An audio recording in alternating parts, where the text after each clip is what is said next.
Hello YouTube, it is your boy B3 back with another kicking action figure review. Today we have our last Star Wars review ever. The 6-inch Black Series L3-37. Now, I know the last couple Star Wars reviews I've said, this will be the last Star Wars review we do ever. But then I get another one. I picked up L3-37 because she was on sale. And she was a cool robot design. I like the design of the character, I'll give them that. And I just kind of felt like I wanted new robots in my collection. I was kind of going through a bit of a robot phase when I picked her up forever ago. I picked her up like right when Solo hit Blu-ray, which feels like forever ago. Because I rented Solo, and it wasn't my favorite film. The first viewing of Solo, I really liked her. I thought she was cool. And in the second viewing of Solo, I realized that she was not actually that cool. In fact, her character was kind of wishy-washy and dumb. There seemed to be... It was because it was like she cared about liberating droids, and then she didn't care about liberating droids, but then she cared about liberating droids again, because later she was like, I found my calling, it's liberating droids. And I was like, yeah, you were doing that earlier. You already knew it was your calling. Obviously, she was plagued by rewrites, many rewrites. But here she is, L3-37, in all her glory. This was Solo's droid, not Solo's droid, Lando's droid. I feel like she was taller, like much taller than this figure made her. I feel like she was a little shorter than K2SO, but maybe I'm wrong. I don't really care. Once again, I just bought her to kind of be a cool robot because I was going through a robot phase. First, let's look at articulation. We got side to side on the head, at the head part and the neck, a little up and down on the head, a little side wobble. The same on the neck. You can kind of rotate a little like that. We got kind of an in and out on the arm like that, forward and back on the arm, and in and out like this. There is like an elbow bend, but she has all these wires on her arm, and they kind of force the joints back a bit.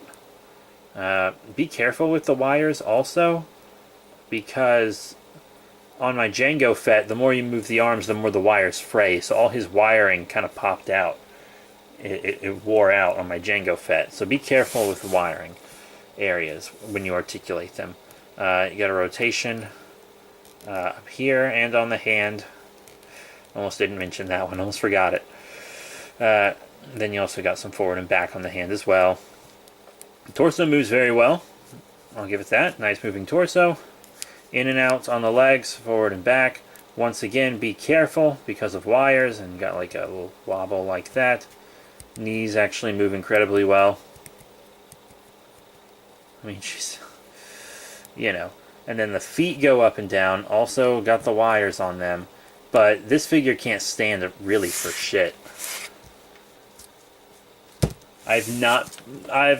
Once again, I said I've had this figure since the Blu-ray of Solo came out. Never really bothered, I never kind of bothered getting to her review. It's been on my list, but I never got to it because I didn't think anyone gave a damn.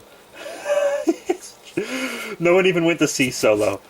Which is fine, because it wasn't very good. I felt like if it was like a regular, just sci-fi movie that wasn't Star Wars connected, it could have been fine, because it wouldn't have had as much tampering and stuff. But since it was Star Wars, no one really cared. The thing is, no one cares about Star Wars if the Force isn't there.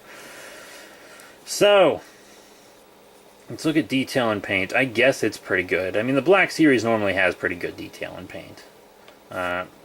Painted up a lot on the front and a lot on the back. You know, she's fully colored everywhere, but she has more damage, like battle damagey kind of scorches and scrapes and stuff on her front and sides, and then the scrapes and stuff aren't on the back.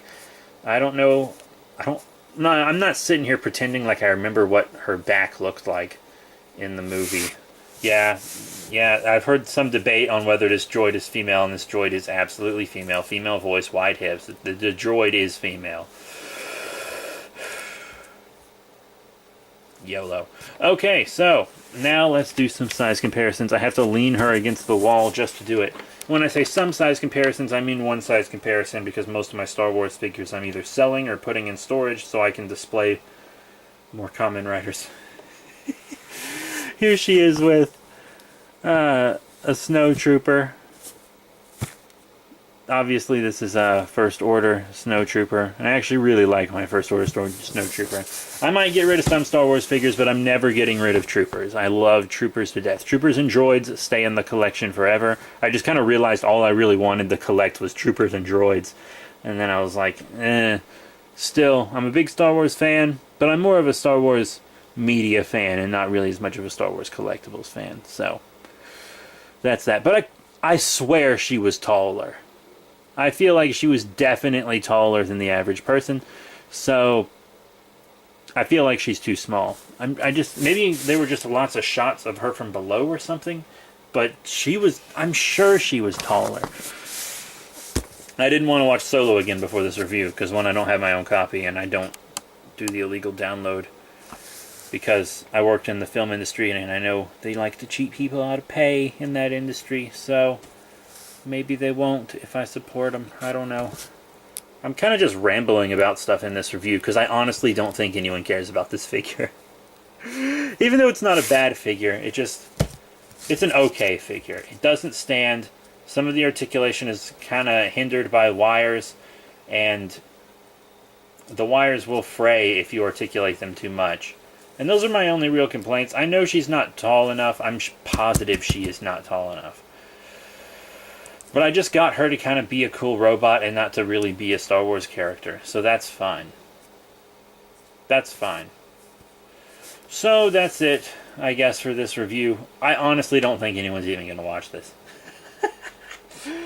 So thank you all very much. Please remember to rate, comment, and subscribe. Check out all the cool links in the description below. Facebook, Twitter, etc. We have an Indiegogo campaign we're working really hard on to make our own Tokusatsu series called Toku King. And we also have a Patreon if you'd rather support us that way. So thank you all very much for your support, and I'll see you all later.